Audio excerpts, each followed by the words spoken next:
Hi everyone, welcome to Magnet Brains Hindi Medium. This is your English educator Palak Rakhyani.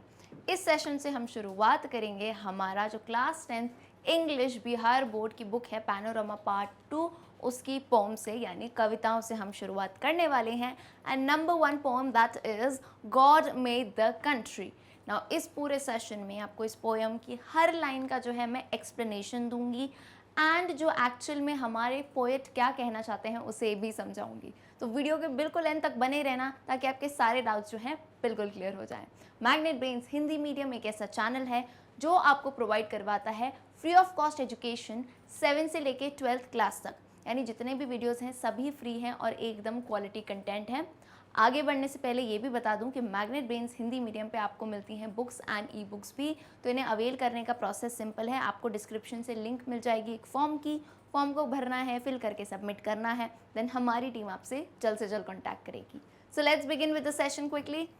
चलिए भाई, अब जैसे हमने चैप्टर्स यानी लेसन पढ़े थे उतनी इंपॉर्टेंट पोम है भाई. काफ़ी क्वेश्चंस पूछे जाते हैं एंड एक बार तो मैं ये मान सकती हूँ कि लेसन पढ़ने में समझ आ जाता है, लेकिन पोम जो है उसमें एक्चुअल हमारे जो पोएट हैं वो कहना क्या चाहते हैं वो खुद से पढ़ के कभी कभार समझ नहीं आता है. तो मैं हूँ ना आपके लिए, बिल्कुल अच्छे से आपको समझाऊंगी. But what you need to do on your part is you take your books with you and जो भी यहाँ पे लाइंस आती हैं, for instance for each poem we have been taking like 1 to 4 lines. तो उसमें जैसा बेटा मैं मीनिंग बताऊंगी आप उस वक्त जो है लिखते जाओ. ये मैं क्यों कह रही हूँ? ताकि आपकी मेमोरी में लॉन्ग लास्टिंग रहे, क्योंकि पोम को समझना बहुत आसान नहीं है. लेकिन अगेन जब तक पलक मैम है इतना मुश्किल भी नहीं है. ठीक है. अच्छा, अब इतनी देर से मैं कुछ कह रही हूँ, ये वर्ड कह रही हूँ, तो इसे हम जो पहले टाइम से ये समझते थे भाई, बचपन से क्या पढ़ते आए हैं बेटा, poem.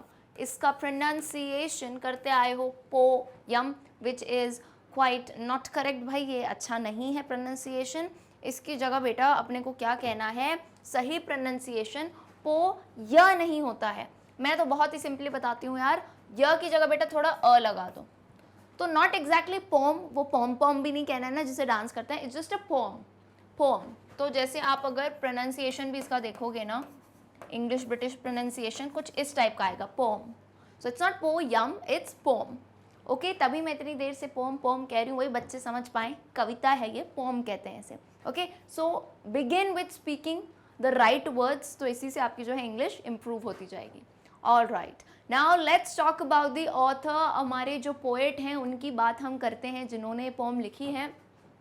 William Cowper 1731 to 1800 may be said to be giving in his poems a foretaste of the poetry of Wordsworth. अब अगेन हमेशा कहती हूँ चाहे लेसन हो एंड स्पेशली पोम में तो सबसे इंपॉर्टेंट होता है आपको बेटा पोएट का नाम याद रखना. Why? Because in exams they directly ask you the question on this कि किसने लिखी है, या फिर आपको जो है कोई भी क्वेश्चन पूछें तो if you mention the name of the poet you will be getting really good marks. जो टीचर आपका question paper answer sheet check करेगा ना वो भी खुश होगा कि आपने अगर पोएट का नाम लिखा है. तो विलियम काउपर इनका नाम है. अब ये लाइन क्या कहना चाहती है, ये जो हैं अपनी पोम्स में, अपनी कविताओं में अ फोरटेस्ट. फोरटेस्ट यानी क्या, आप आगे जो कविता देखोगे, फोरटेस्ट का एग्जैक्ट मतलब होता है a sample or suggestion of something that lies ahead. A foretaste of the poetry of Wordsworth. यहाँ पे एक बहुत ही फेमस इंग्लिश पोएट हैं जिन्हें रोमांटिक पोएट भी माना जाता है, विलियम वर्ड्सवर्थ. तो उनकी पोएट्री जैसी कहीं ना कहीं इनकी पोएट्री में टेस्ट आता है, यानी दोनों ही बहुत ही बेहतरीन पोएट हैं. There is in his works the same deep respect for the rural life, the common people and the lovely quiet landscape. क्यों कंपेयर कर रहे हैं? क्योंकि इन दोनों की पोम्स में ही ना एक बहुत ही डीप रिस्पेक्ट है रूरल लाइफ, यानी जो विलेजेस में लाइफ है, जो आपकी नेचुरल ब्यूटी है अर्थ की भाई, दुनिया की ब्यूटी है, उस पे जो है ये दोनों बात करते हैं काफ़ी. Like Wordsworth, again he did not hesitate in giving clear-cut opinion about the issues of his time. Wordsworth ji की तरह ही इन्होंने भी, यानी विलियम काउपर ने भी, वो हेजिटेट नहीं यानी घबराए नहीं. देखो आप जब भी यार आप चाहे कोई न्यूज़ का आर्टिकल लिखो, आप पोम लिखो, कहानी लिखो, तो लोग क्या एक्चुअल में डरते हैं लिखने से कि कोई पढ़ ले, किसी के बारे में एक्चुअल चीज़ पढ़ रहे हो आप, कोई पॉलिटिशियंस हो गए या, तो लोग एक्चुअल चीज़ लिखते नहीं हैं, घुमाते फिराते हैं. लेकिन यहाँ विलियम काउपर घबराए नहीं और उन्होंने अपने टाइम में जो भी चीज़ें गलत हो रही थी, सही हो रही थी, उनका क्लियर कट ओपिनियन दिया है. Okay, which is a very good thing. बहुत ही साहस की बात होती है भाई, एक जो है आप एक्चुअल चीज़ लिखो और उसे आने दो. ये है विलियम काउपर जी. भाई आ जाओ.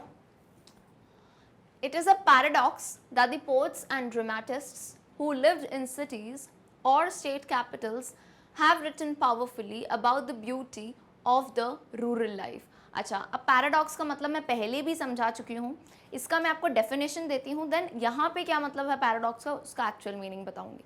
सो पैराडॉक्स बेसिकली अ पर्सन और thing having qualities that seem to be opposites. Paradox मतलब कि मान लो यहाँ पे एक्चुअल कहना चाह रहे हैं, ये बात एक पैराडॉक्स है कि वो पोएट और वो ड्रामेटिस्ट है ना, वो कवि या वो कवयित्री जो होते हैं, जो खुद शहरी इलाकों में रहते हैं, बिल्कुल लग्जरी लाइफ में, लेकिन वो जो है इतनी सुंदर तरीके से गांव या रूरल लाइफ के बारे में लिख सकते हैं. तो कितना पैराडॉक्स टाइप की बात है ये, कि हैं तो वो खुद शहर के ऑपोजिट बात है, खुद लग्जरियस लाइफ जीते हैं, लेकिन इतनी पावरफुली, इतनी ब्यूटीफुली रूरल लाइफ जो आपकी नेचुरल ब्यूटी है उसके बारे में लिख पाते हैं.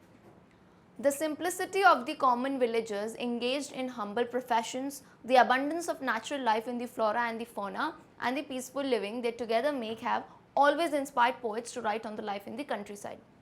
तो पोइट्स को यार देखो, नेचुरल ब्यूटी, चाहे पोइट्स हो यार, हमें भी कितना, कभी भी हम जो है मूड हमारा सैड होता है या अच्छा नहीं लगता तो हम कैसे बाहर निकलते हैं, थोड़ा गार्डन में घूम के आते हैं, ताज़ी बोलते हैं ना, हवा खा के आओ. तो ये क्यों होता है, वैसे ही इन पोइट्स के साथ भी यही कहानी है भाई. इन्हें जो है गाँव की, कंट्री साइड की जो नेचुरल ब्यूटी है, जिसे ह्यूमंस ने स्पॉइल नहीं किया है भाई बिल्डिंग्स वगैरह बना के, फ्लोरा है, फोना है. फ्लोरा फोना यानी किससे, ट्रीज़ वगैरह हैं, एनिमल्स हैं, उनकी बात कर रहे हैं. फ्लोरा का मतलब बेटा यहाँ पे रेफरेंस होता है प्लांट्स से, है ना, फ्लोरल यानी प्लांट से, और फोना यानी जितने भी एनिमल्स हैं उनसे यहाँ पे इनका रेफरेंस है. तो ये कुछ एक बिगेनिंग थी कि हमारी आगे की पोम कैसी होने वाली है. Cowper's poem is a classic example of this kind of writing. The first line of the poem, God made the country and man made the town, truly sums up the creation of the countryside and the evolution of towns. तो यानी यहाँ पे एक मैं आपको बात बता दूँ, अभी तक आपको ये पता होगा, ये जो लाइन है, लेसन की जो हेडिंग है, जो हमारी पोम है, सॉरी नॉट लेसन, पोम की जो हेडिंग है, गॉड मेड द कंट्री. तो अभी तक कंट्री आप क्या समझते होगे, कंट्री तो भाई देश होता है, और बिल्कुल सही समझते हो, ये मैं गलत नहीं कहूँगी, कंट्री इज देश. लेकिन इस पोम के अकॉर्डिंग पोएट कंट्री से बेटा रेफर करना चाहते हैं देश को नहीं, बल्कि रूरल लाइफ को. रूरल लाइफ कह लो या फिर गांव यानी विलेज को रेफर कर रहे हैं. तो सबसे पहला डाउट ये आप क्या क्लियर करोगे अपनी बुक्स में, जहाँ भी लिखा है भाई ये पोम, वहाँ लिख दो ओवर हेयर कंट्री का मतलब क्या है, विलेज, देश की बात वो नहीं कर रहे हैं, क्योंकि पोम लिखी है उन्होंने तो उनकी रेफरिंग स्टाइल यही रही है. तो यहाँ पे कंट्री से कहने का क्या मतलब है उनका, विलेज. ये क्लियर हुआ. और इसी पोम में वो बताते हैं कैसे टाउन्स में डेवलपमेंट हो गया है और उसकी वजह से उसकी जो नेचुरल ब्यूटी है वो जा चुकी है. Being created in a natural way, villages possess a perfection that towns and cities can never have. Addressing the town dwellers, the poet throws light on the virtues of the rural life and exhorts them to escape from artificial luxury and comfort to the simple but enduring pleasures of a village. तो यहाँ पे जो है कवि बस ये बताना चाह रहे हैं लोगों को जो शहरों में रहते हैं, अपनी इतनी लग्जरियस लाइफ आराम से रह रहे हैं, अब इतने आलसी हो चुके हैं यार, हर चीज़, हमें कहीं जाना हो तो हमारे पास गाड़ी है ना, कोई काम करना हो, कोई मेल भेजना हो तो हमारे पास जो है टेक्नोलॉजी है, बहुत सारी चीज़ें हैं जिसकी वजह से है जो हम एक्चुअल कंफर्ट नहीं जी पा रहे हैं. हाँ, लग्जरी उसमें है, मानती हूँ, लेकिन विलेज की लाइफ जिसे हम कहते हैं उसमें जो एक्चुअल लॉन्ग लास्टिंग प्लेजर है उसकी बात यहाँ पे पोएट करना चाह रहे हैं. क्लियर है. तो एक काइंड ऑफ अ समरी हो गया, we know what is going to come ahead. अब मैं आपको थोड़ा सा, जिसको यार और भी एक मास्टरी करनी है कि हाँ हम जो है इंग्लिश की और भी बेसिक चीज़ जानना चाहते हैं, तो यहाँ पे मैं आपको बता दूँ जो पोम है वो लिखी गई है कौन से स्टाइल में. स्टाइल होता है अलग अलग लिखने का पोम का.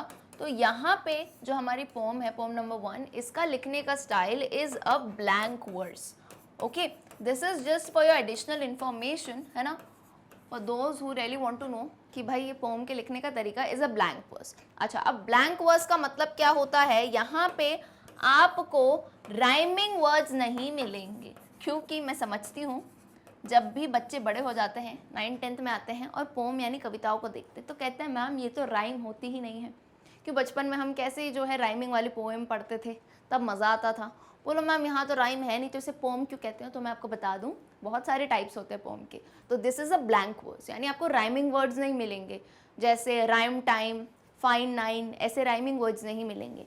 लेकिन इस पोम में जो है आपको सिलेबल्स मिलेंगे, यानी एक ही लाइन में जो है अराउंड आई थिंक 10 कैसे हम इसे सिलेबल्स मिलेंगे। ओके, अब सिलेबल का मतलब क्या होता है वो समझो। सिलेबल काफ़ी आसान सी चीज़ है, आपको आगे भी कहीं ये वर्ड आए तो क्लियर होना चाहिए। सिलेबल बेसिकली क्या होता है, हमारे वॉवल का प्रोनाउंसिएशन। क्या बोला मैंने, वॉवल का प्रोनाउंसिएशन।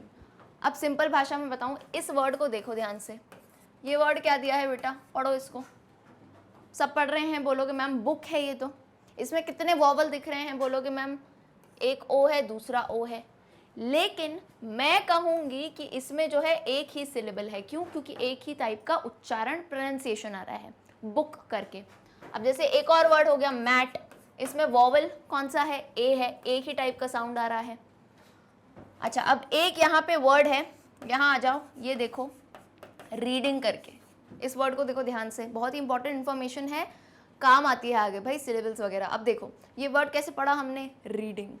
तो अब अगर मैं पूछूं कि यहाँ पे बेटा मुझे बताओ कि कितने हमारे पास वॉवल हैं, तो आप कहोगे मैम ई एक वॉवल है, ए भी वॉवल है, आई भी वॉवल है।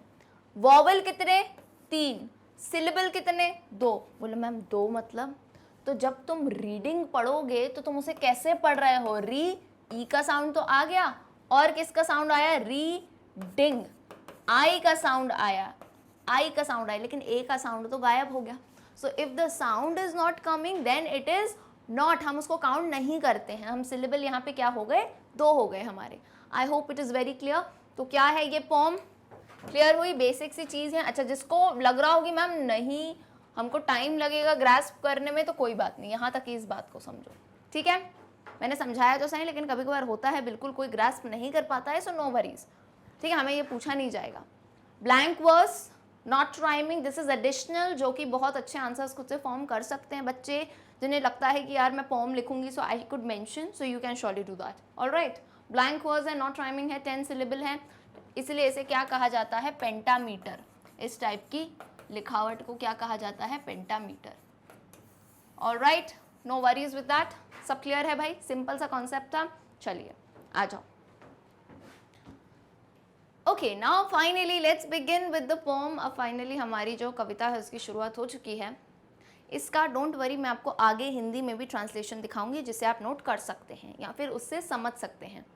God made the country and man made the town, यानी यहाँ पे ये मानते हैं पोएट्स कि भगवान ने कंट्री, अब कंट्री मैं आपको फिर से क्लियरली बता चुकी हूँ, कंट्री क्या बोलना चाह रहे हैं, ये village. God made the country and man made the town, यानी विलेज की ब्यूटी को वो ऐसा देख के कहते हैं कि जो गांव है, गांव की सुंदरता है, ये सब भगवान ने बनाई है, और टाउन यानी शहरी इलाके इंसान ने बनाए हैं। What wonder then that health and virtue, gifts that can alone make sweet the bitter draught, that life holds out to all, should must abound, and least be threatened in the fields and groves. So again हमें दिख रहा है यहाँ पे कोई भी rhyme नहीं है। अब बात को समझो। अब यहाँ पे एक आई थिंक अलंकार इसे हिंदी में कहते हैं, जिसे इंग्लिश में फिगर ऑफ स्पीच कहा जाता है, जो यूज़ किया गया है, दैट इज मेटाफर। अलंकार, फिगर ऑफ स्पीच जिसे हम कहते हैं, मेटाफर यूज़ किया गया है। मेटाफर क्या होता है कि किसी एक चीज़ को दूसरे के जैसा बता देना। कि मान लो अगर मैंने कहा कि जो है, कोई भी आप एग्जांपल ले लो, है ना, जैसे मैं किसी लड़की की ब्यूटी की तारीफ कर रही हूँ, है ना, शी इज़ लाइक रोज़ या शी इज़ अ रोज़, तो शी इज़ अ रोज़ यानी मैंने उसे क्या बना दिया, अरे है तो वो लड़की लेकिन मैंने उसे गुलाब बना दिया, यानी इतनी सुंदर है कि वो गुलाब जैसी है ना। या फिर her eyes are like moon, ऐसे करके। तो these are all basically metaphor. तो अब यहाँ पे मेटाफर कहाँ यूज़ किया गया है, health and virtue. Health and virtue से हमारा मतलब है, जो हम स्वास्थ्य की बात कर रहे हैं, एक अच्छी लाइफस्टाइल की बात कर रहे हैं, उसे हमने किसको रूप दे दिया है, गिफ्ट्स के तौर पे। हमने कहा जो अच्छी हेल्थ, यानी आप और हम सभी जानते हैं एक अच्छी हेल्थ जो है एक बहुत ही बढ़िया तोहफा होता है, तो यहाँ पे मेटाफर यूज़ किया गया है। तो अब ये बता रहे हैं, जो हमारे पोएट है ये बताना चाह रहे हैं कि कैसे जो टाउन्स वगैरह होते हैं वो इंसानों ने खुद डेवलप किए हैं, है ना, लेकिन जो हमारा कंट्री है यानी हमारे जो विलेज हैं उनकी सुंदरता देखो आप, कितनी नेचुरल ब्यूटी है यहाँ पे, और यहाँ पे जो लोग हैं कितने चुस्त और तंदुरुस्त भी रह पाते हैं भाई, है कि नहीं भाई? शहर में तो यार हम जो है इतना केयर करते हैं बचपन से ही, तो क्या हो जाता है, बॉडी उतनी स्ट्रांग बन ही नहीं पाती है। और गांव के बच्चों को आप देख लो भाई, कितनी सारी चीज़ें होती हैं, उसके बाद भी जो है उन्हें कोई हेल्थ पे ज़्यादा इफेक्ट नहीं आता है। तो यहाँ पे यही कहना चाह रहे हैं कि जो हेल्थ और वर्च्यू जिन्हें गिफ्ट्स कहा गया है, वो जो है it can alone make sweet the bitter draught, it can alone make sweet the bitter draught that life holds out to all, should one must abound। अब abound का मतलब है to exist in large number and least be threatened in the fields and grooves। fields and grooves से मतलब है, field तो खेत समझते हो, grooves बेसिकली क्या होते हैं, मैंने आपके लिए इमेज रख दी है। grooves बेटा जैसे जंगलों में क्या होता है, एक ही टाइप की जो ट्रीज होती हैं, एक ही टाइप की ट्रीज, देखो ये सब एक ही टाइप की ट्रीज दिख रही है ना, इन्हें कहा जाता है ग्रूव्स कहा जाता है। तो अब इसका जल्दी से अपन जो है देख लेते हैं ट्रांसलेशन। कवि कहते हैं कि ईश्वर ने गांवों को बनाया और मनुष्य ने नगरों एवं महानगरों को बनाया है, अतः इसमें कोई आश्चर्य नहीं है कि स्वास्थ्य और सद्गुण यानी वर्च्यू जिसे हमने कहा था, जो ग्रामीण जीवन के वरदान है, जीवन में आने वाले दुखों को झेल लेने की शक्ति प्रदान करके दुख की उन घड़ियों को मधुर बना देते हैं। स्वीट द बिटर ड्रॉट जिसे कहा गया था भाई आगे, है ना, एक लाइन दी गई थी, sweet which can alone make sweet the bitter draught. So यहाँ पे हिंदी में उसी का आपको दिया गया है क्लियर मीनिंग, देखो, है ना। चलो, ग्रामीणों के पास वे प्रचुर मात्रा में है, प्रचुर यानी जो अबंडेंट मात्रा में, बहुत सारी लार्ज मात्रा में है, जिन्हें वे कभी जिन्हें वे कभी गवा नहीं सकते, क्योंकि वे खेतों में काम करते हैं और बाग बगीचों में विश्राम करते हैं। और आपको ये पता होगा, कभी भी थक जाओ ना, जाना एक बार गार्डन में और वहाँ जाके लेटना, वहाँ जो सुकून मिलता है ना वो कहीं नहीं। तो यही बता रहे हैं कि कैसे जो है वो गाँव के लोग खुद काम करते हैं, खेतों वगैरह में मेहनत करते हैं, यहाँ मेहनत की बात हो रही है ना, पसीना बहाते हैं, और जो है अपने कहाँ पे बाग बगीचों में आके जो है ग्रूव्स वगैरह में आके विश्राम यानी आराम, रेस्ट करते हैं। ओके, आगे वाली लाइंस पे आते हैं। possess ye therefore ye who borne about in chariots and sedans know no fatigue। यहाँ पे ये क्या कर रहे हैं मैं बता देती हूँ। यहाँ पे ये से मतलब होता है यू। ओके, यहाँ पे पोम में यूजुअली थोड़ी अलग आपको लैंग्वेज दिखती है ना, पहले टाइप की जो इंग्लिश होती थी उस टाइम के ये बात कर रहे हैं। तो यहाँ पे ये से बेटा रेफरेंस क्या है, यू, तो आप लिख लेना, नहीं तो बोलोगे पता नहीं ये क्या कर रहे हैं, हिंदी में ये वाला ये नहीं है, दिस इज बेसिकली यू यानी तुम। तो possess ये therefore ये who borne about in chariots and sedans no no fatigue। तो ये बता रहे हैं कि वो लोग, अब chariots and sedan क्या होते हैं, chariots यानी व्हीकल्स की बात कर रहे हैं, जैसे घोड़सवारी होती है, घोड़ा गाड़ी होती है। sedan जैसे जो अभी तो आप sedan खैर गाड़ियाँ आ जाती हैं, तब के टाइम में जो है एक बंद सी चेयर होती है और व्हील्स वगैरह सब लगे होते हैं। तो यानी ये बात करना चाह रहे हैं, कन्वेंस की बात कर रहे हैं, जैसे गाड़ी वगैरह की बात कर रहे हैं। तो वो लोग यानी शहर के लोग जो बढ़िया गाड़ियों में घूमते हैं, है ना, घुड़सवारियों में घूमते हैं, नोज नो फटीग। अब यहाँ पे फटीग इसको प्रोनाउंस कैसे करते हैं, देख लो वर्ड को, this is basically pronounce as fatigue. Fatigue का मतलब होता है थकान, है ना। तो अब वो लोग जो बढ़िया गाड़ियों वगैरह में घूमते हैं उनको थकान क्या ही पता, है ना, ये बताना चाह रहे हैं poet. But that of idleness and taste no scenes, but such as art contrives possess ye still your element there only can ye shine. अब यहाँ पे जितने भी ये है मैं समझ गई, यू है इसका मतलब क्लियर है भाई। अब देखो, अब but that of idleness, idleness basically यहाँ पे मतलब है आलस से, है ना, आलस करते हैं कि भाई आज तो आलस आ रहा है। तो यही बात कर रहे हैं कि वो लोग यानी जो शहर के लोग हैं वो आलस में ही पड़े रहते हैं, उन्हें क्या पता कि भाई ये वाली मेहनत क्या होती है जो गांव के लोग करते हैं। नोज नो फटीग यानी थकान नहीं पता। But such as art contrives, contrives का मतलब है to make something happen. possess ye still your element there only can they shine, या दे या फिर यू शाइन। आते हैं इसके हिंदी ट्रांसलेशन में। शहरी लोग जो रथ एवं पालकियों से यात्रा करते हैं वे भले ही थकान का अनुभव नहीं करते हों, किंतु उन्हें आलस्य का अनुभव अवश्य होता है। So it was kind of a taunt कि उन्हें थकान तो शायद नहीं पता हो, है ना, कि मेहनत और थकान क्या होती है, लेकिन आलस्य ज़रूर उन्होंने जो है अनुभव यानी जो है एक्सपीरियंस किया होगा। और प्रकृति की सुंदरता को देखने से भी वे वंचित रह जाते हैं, यानी जो ब्यूटी है लाइफ की बाहर की। देखो, जब भी आप अंदर कार्स वगैरह में कभी घूम रहे हो, है ना, या बस के अंदर हो, तो आपको ना एक्चुअल ब्यूटी आप उतनी एक्सपीरियंस नहीं कर सकते जितनी आप अगर किसी साइकिल पे जाओ, टू व्हीलर पे या पैदल वॉक कर रहे हो, है कि नहीं। तो वही बोल रहे हैं कि कैसे शहर के लोग प्रकृति की सुंदरता से देखने भी वंचित रह जाते हैं। शहरी लोग आविष्कार की कला से शक्ति संपन्न दिखते हैं और इस कारण वे मुस्कुराते भी दिखते हैं, किंतु ग्रामीणों में किसी को भी हानि पहुंचाने की भावना नहीं रहती है। अब देखो, शहरी लोग यानी टाउन के लोग क्या किस में बिलीव करते हैं? रिसर्च एंड डेवलपमेंट, यानी नई नई चीज़ों का आविष्कार करना, है ना।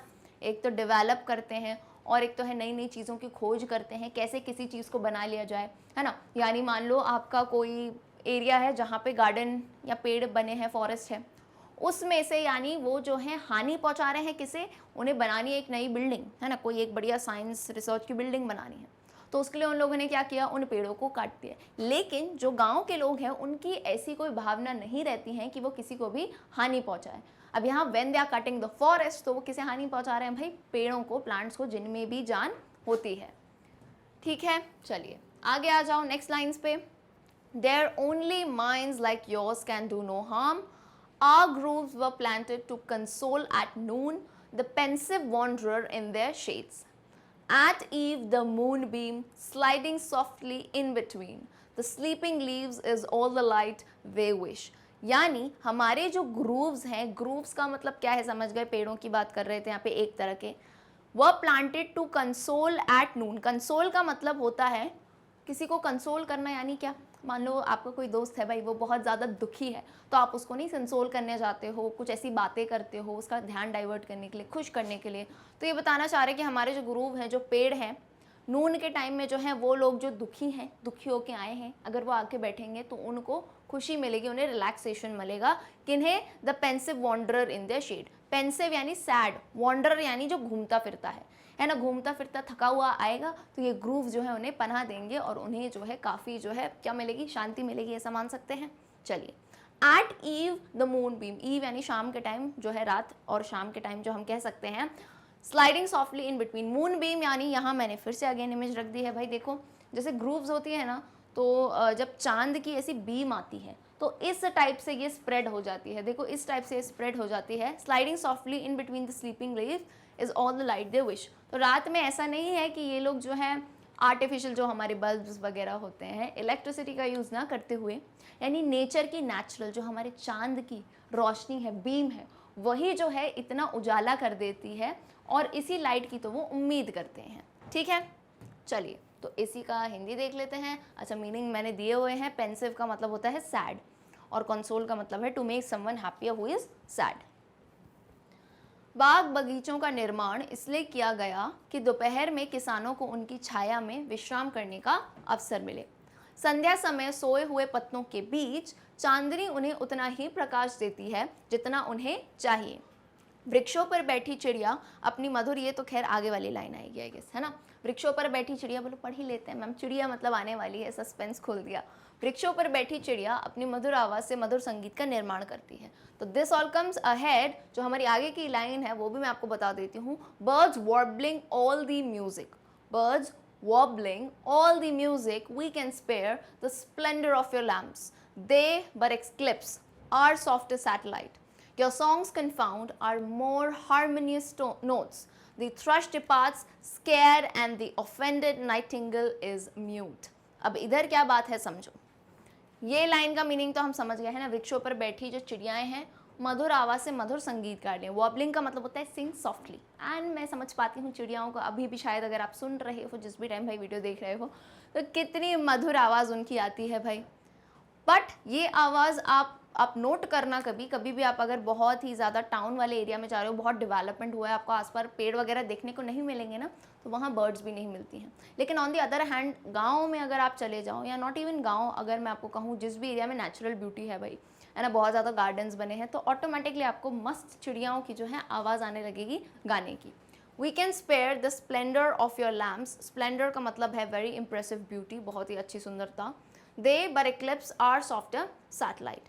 Your songs confound. अब confound का यहाँ पे मतलब है काइंड ऑफ अ सरप्राइज, लेकिन अच्छा वाला सरप्राइज नहीं। अब योर सॉन्ग से कह रहे हैं जो शहरी लोगों के गाने हैं, यानी जो ग्रामोफोन में गाने बजते हैं, ये रेडियो पे गाने बजते हैं, अब इन्हें सुन के इन्हें सुन के जो हमारी चिड़ियाएँ हैं वो कन्फ्यूज़ हो जाती हैं, सरप्राइज़ यानी कन्फ्यूज़ टाइप की हो जाती हैं, वो डर जाती हैं और वो शांत हो जाती हैं।